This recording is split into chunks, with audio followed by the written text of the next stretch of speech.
Olá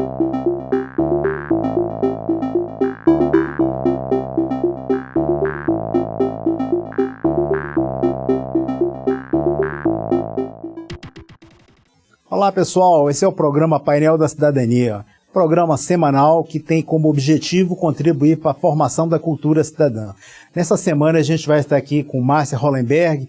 Márcia Hollenberg é primeira-dama do Distrito Federal e também colaboradora do Governo de Brasília. Seja muito bem-vinda, Márcia, ao nosso programa.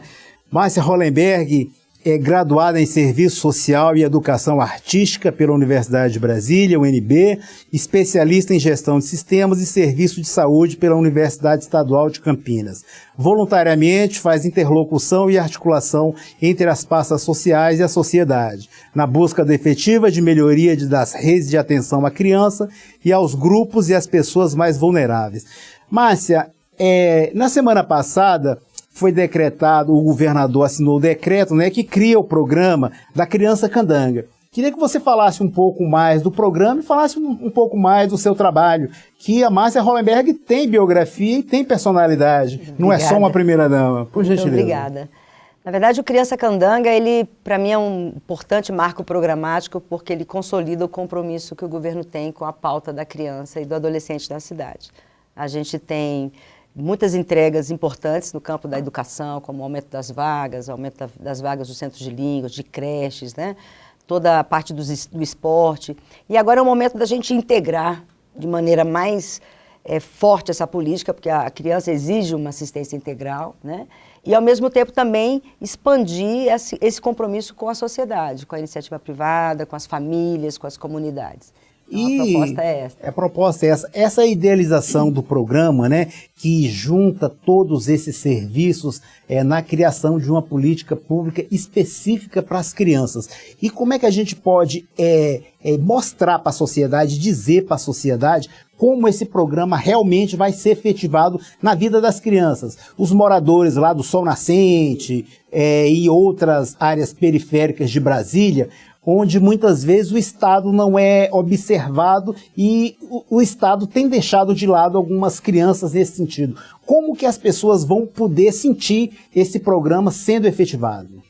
Olha, antes de tudo, ele tem um portal, Isso já é um grande avanço. Quer dizer, Brasília tem a única Secretaria da Criança e do Adolescente e Juventude do país. Uhum. Isso também é um marco importante na política da criança, que é, de Brasília, referência para os demais estados. Ótimo. Esse portal ele vai reunir todos esses serviços que antes estavam no site de cada secretaria. Certo. Então, hoje eu tenho um único lugar onde eu acesso o conselho tutelar, o endereço da escola, o endereço do posto de saúde.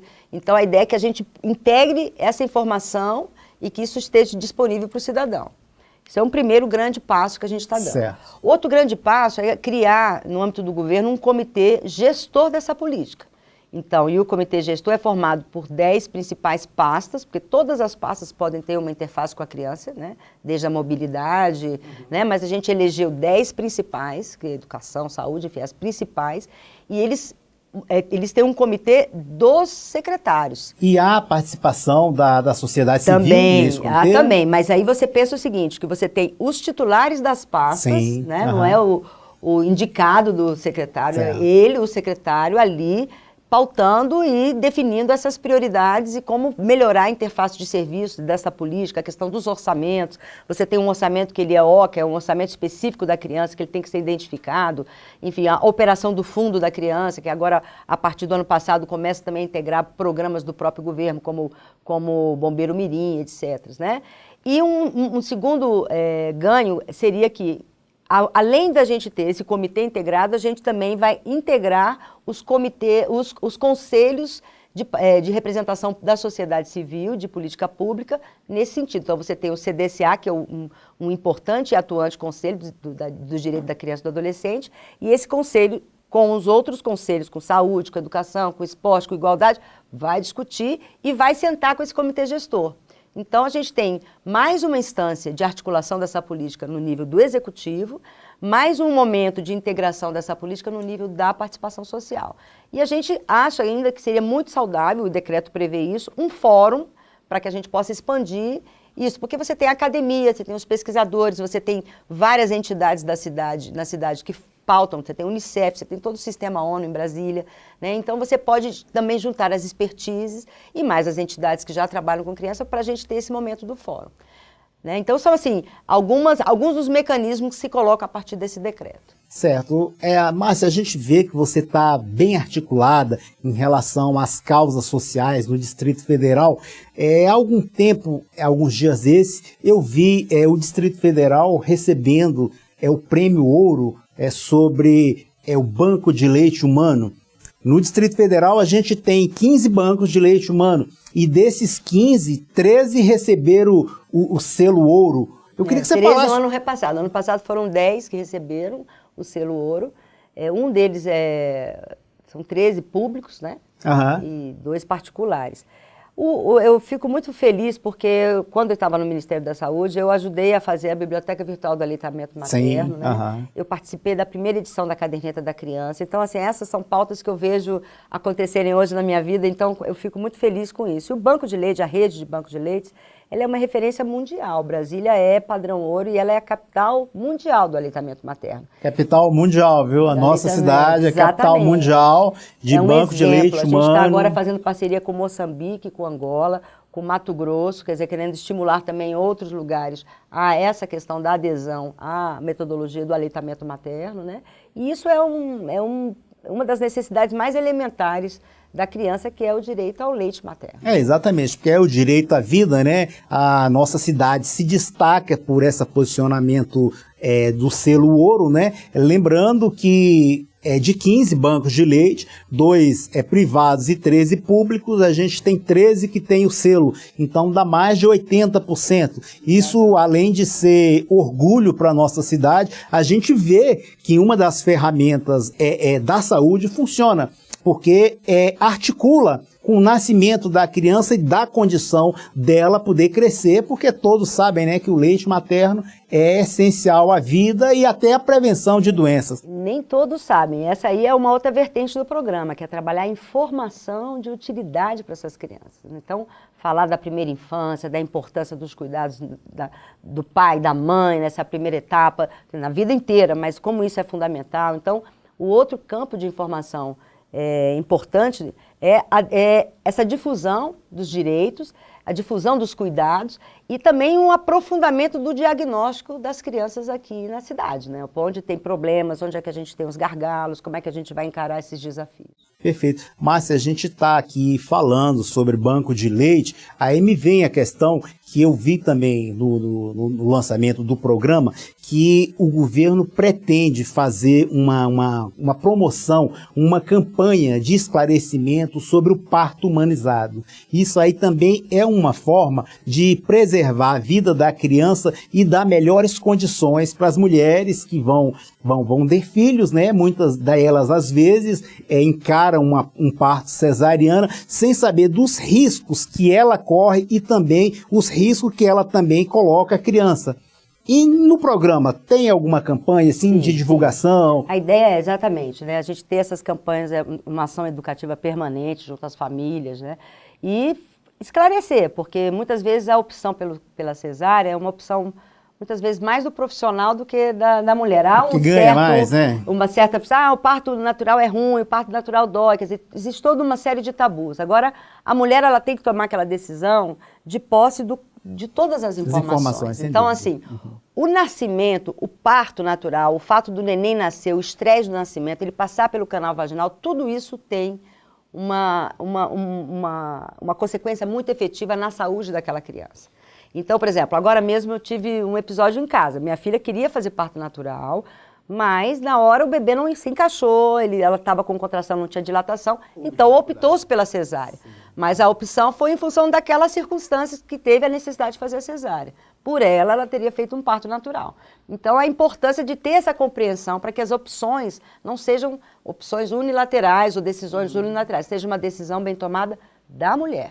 Perfeito. Márcia, a gente falando aqui de parto humanizado, parto natural, evitando a cesariana, a gente também gostaria de saber um pouco sobre relação às mulheres que no Distrito Federal têm um número maior de consultas no pré-natal, diferentemente de outros estados.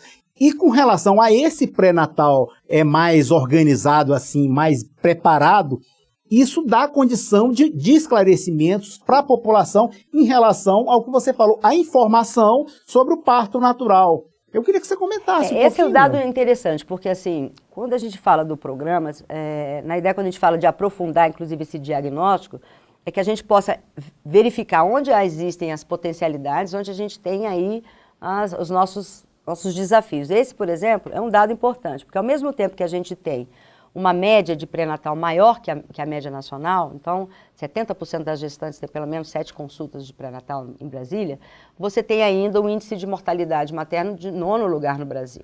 Então, por que é 9º lugar? Quantas mulheres vêm de fora com um pré-natal precarizado que vem ter um bebê em Brasília? Né? Quantas mulheres... a gravidez precoce, que pode ocasionar também, enfim, como é que está essas circunstâncias? Por que a gente tem a 9ª mortalidade? Então, pesquisar e se aprofundar, porque ao mesmo tempo que a gente tem um pré-natal muito bem feito, a gente está com um índice alto de mortalidade, é uma contradição.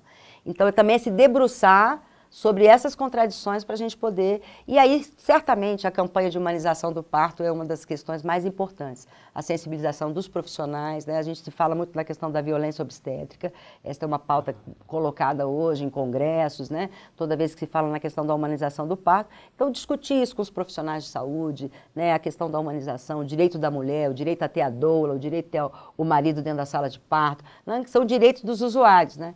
Quando eu estava na saúde, eu fiz a primeira coletânea de direitos dos usuários da saúde, né? Então, é um campo dinâmico e é um campo que as pessoas muitas vezes desconhecem os seus próprios direitos, né? Quando estão num hospital. Algo que você falou aí sobre gravidez precoce, uma campanha também que tem que acompanhar esse programa também é a prevenção da gravidez na adolescência, né? Explicar para as crianças, levar o debate mesmo para a sala de aula, junto à Secretaria de Educação, para que converse mesmo, esclareça mesmo as crianças, para que elas não se engravidem de forma... precoce e também de forma que coloque o risco até mesmo a vida dela, a saúde dela. A gravidez na adolescência é uma questão que a gente tem que evitar, né?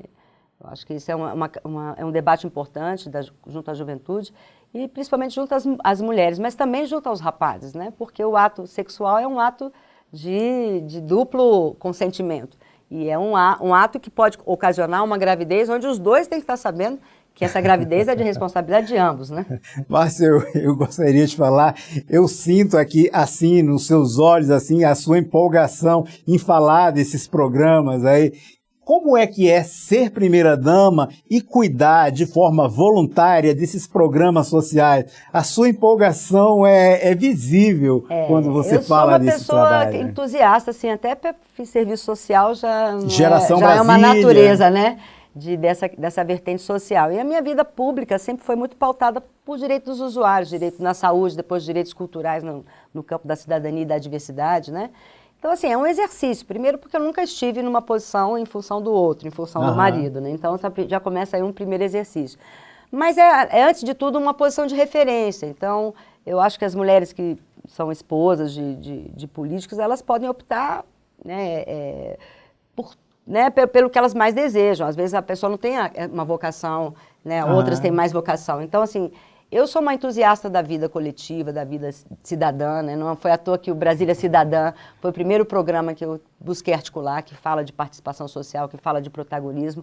Eu acredito que a cidade é uma criação coletiva, eu acredito que as pessoas participam, né? Quando fala, eu não quero participar, ela só de falar que não quer, ali é uma maneira de participar, né? Dizer que não quer participar.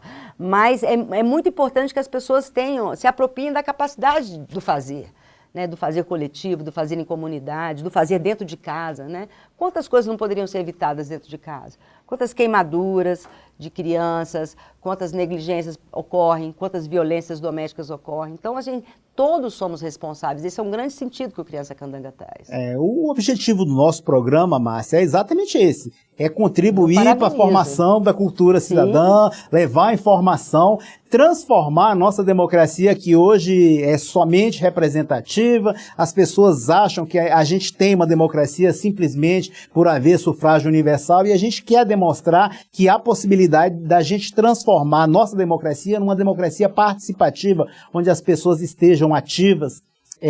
estejam participando e buscando mais conhecimento. E o voto é um dos caminhos da democracia. Sem Essa dúvida. participação toda Não, né? exatamente. Quando Sem você participação, estaciona seu carro numa vaga que não é sua, que é do idoso, você está participando de uma maneira equivocada da sua sociedade. Uhum. Então, você pode participar de uma maneira ativa, né? Não jogar lixo na rua, economizar água, separar seu lixo, sem tratar dúvida. bem os seus vizinhos, né? Ter civilidade. Então, quantas coisas podem ser? Se preocupar com os adolescentes da comunidade, com as crianças da comunidade. Eu falo isso muito, quer dizer, se eu estou lá focada, meu filho está bem cuidado, tal, mas se o do meu vizinho não está bem cuidado, se ele está sendo negligenciado, aquilo ali, mais tarde, o que vai ser? A convivência do meu filho vai se dar com um menino que vai ter problema, né? Sem dúvida. Então, essa preocupação ela tem que ser extensiva. A gente tem que estar... todos nós atentos, né, a sinais de violência, de omissão, de negligência e também, ao mesmo tempo, de propiciar um ambiente saudável, né? A gente brincava na rua, a gente brincava na quadra. Exatamente. Brasília era uma cidade muito livre, né? Hoje a gente não vê as crianças muito na rua por conta de várias questões, mas eu acho que o ambiente saudável, debaixo do bloco, na quadra, na rua da quadra, enfim, né, da gente poder ter esses ambientes saudáveis. E esses ambientes saudáveis são feitos pelo coletivo, eles não são feitos de uma maneira, governo faz, não, o governo tem que cuidar, não pode se eximir da sua responsabilidade, sem dúvida. Mas o cidadão é partícipe importante. É verdade. Márcia, nós fomos às ruas e pegamos as informações de algumas pessoas com relação ao programa. A nossa pergunta foi o que fazer para que as crianças e os adolescentes tenham uma vida melhor no Distrito Federal. Eu queria que você visse as informações delas aí. Uma educação de qualidade, né? Em primeiro lugar, e essa greve, né, dos professores está atrapalhando bastante a gente, né? Porque... Bom, começando o ambiente familiar, educação em casa dos pais. E os pais sempre atentos, né, no problema escolar, em tudo, as companhias. Amigo, para mim é buscar mais a Deus. E não só as crianças, né, os adultos também, né? Nós estamos precisando. Eu, por exemplo, depois que eu conheci Jesus, minha vida tem melhorado bastante. E recomendo. Tem que melhorar tudo, principalmente a educação, né? Porque hoje em dia esses adolescentes têm que criar muita coisa, né? Para eles se distrair. Bem, Márcia, você viu aí a opinião das pessoas? Bem interessante. Muitas delas falam em educação, falam que a família tem um papel primordial em relação à educação. Eu queria que você tecesse um comentário. Olha, a educação é primordial. As escolas com qualidade, a gente tem aí um esforço enorme em ampliar as vagas de creche, em ampliar a oportunidade de ensino integral, né? Foram de 29 mil para 49 mil as vagas, por exemplo, de centros de línguas, né, que são oportunidades principalmente também para adolescentes, né? Eu acho que todas essas pautas é importante. A gente ter a consciência que a educação a educação acontece na escola, mas a educação também, como disse a senhora, é uma responsabilidade da família. Então, essa responsabilidade com os adolescentes, essa atenção. Hoje há uma pauta, as famílias estão sempre muito ocupadas, todo mundo trabalhando, e essa atenção, esse monitoramento, muitas vezes que havia anteriormente, na minha época, que horas você vai chegar, com quem está, hoje, de repente, não acontece tanto. Então, acho que tem que sim, que estar atento com os jovens, e também a oportunidade dos jovens, tanto de lazer, mas também a iniciação profissional, que foi colocado ali também de uma maneira muito interessante. Os jovens, de fato, precisam ter essa oportunidade, né? O Jovem Candango é uma dessas oportunidades. A gente defende hoje sensibilizar também o empresariado da cidade para a lei do jovem aprendiz, né? E a importância do primeiro emprego, porque o primeiro emprego pode definir uma vida. A gente vê o depoimento dos jovens candango, das meninas, dos rapazes que passaram a ser um ativo na família, de levar o salário, a responsabilidade, melhora na escola. Então, essa é uma oportunidade muito rica que tem que ser dada. E a última fala que eu achei interessante é a questão da religiosidade, que, de fato, a espiritualidade também é outra questão importante, né? Cada um se identificando com a sua crença, mas a importância da gente ter essa dimensão divina, né?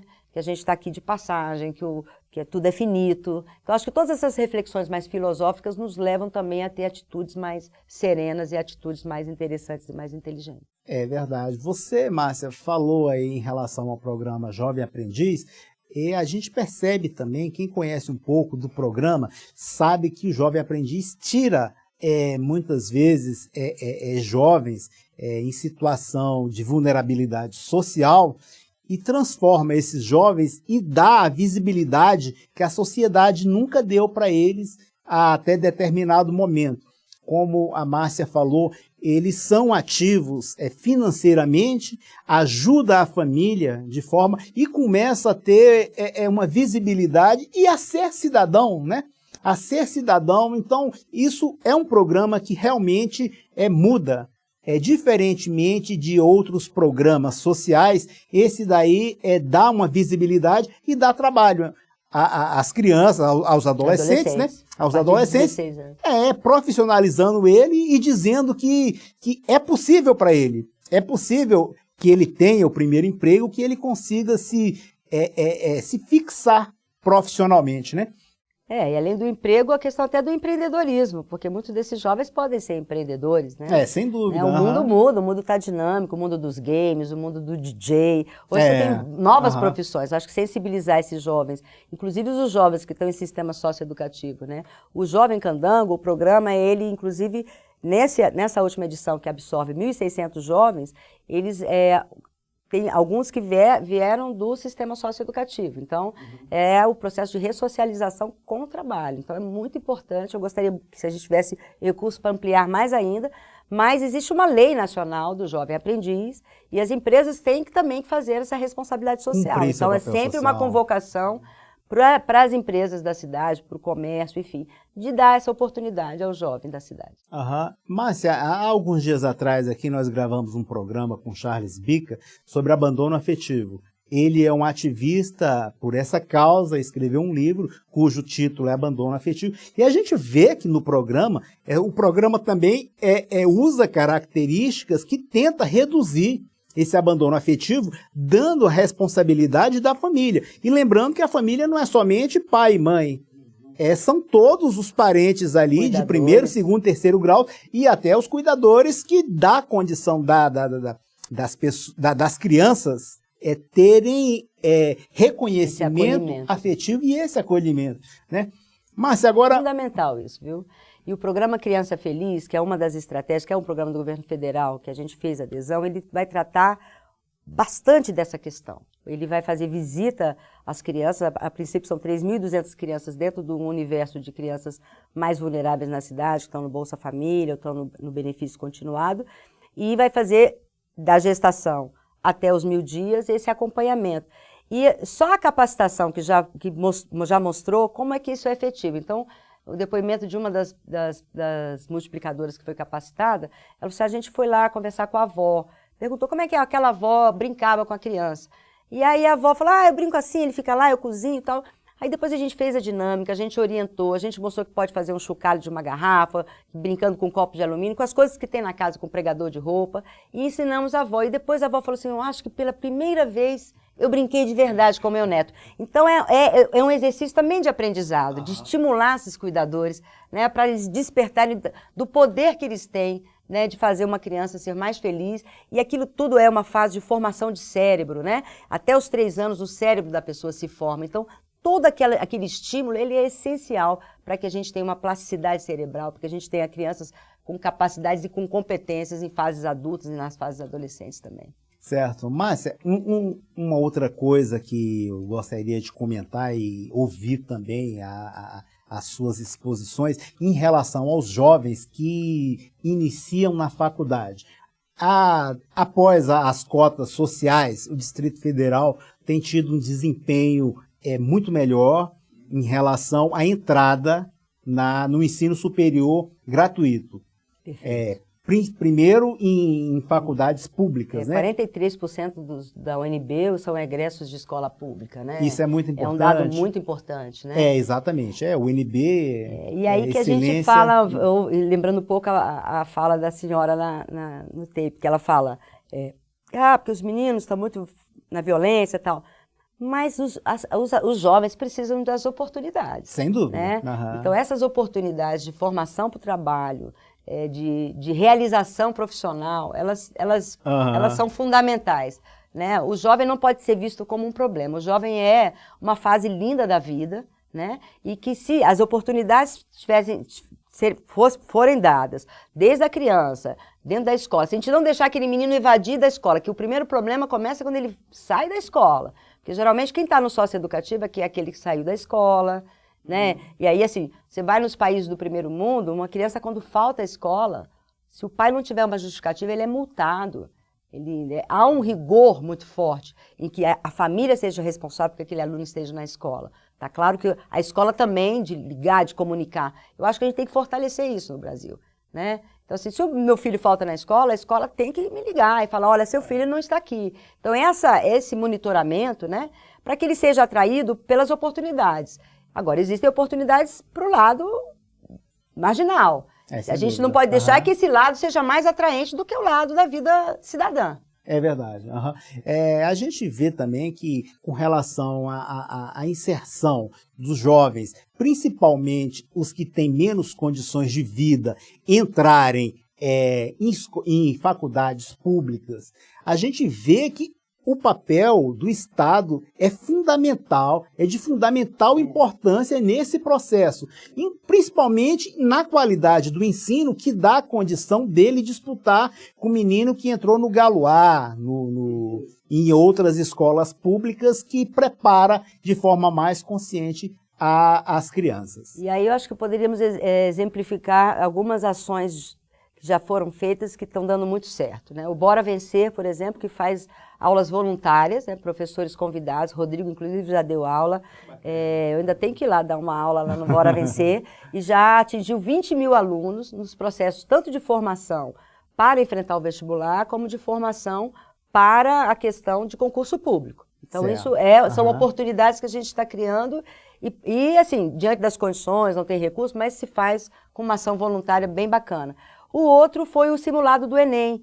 O simulado do Enem foi feito agora para 40 mil alunos, né? Um simulado no padrão do Enem. Então, é quando ele ganha uma quilometragem diferenciada para disputar depois com outros alunos. Então, assim, eu acho que é muito importante e a Secretaria da Criança acho que está de parabéns nesse sentido.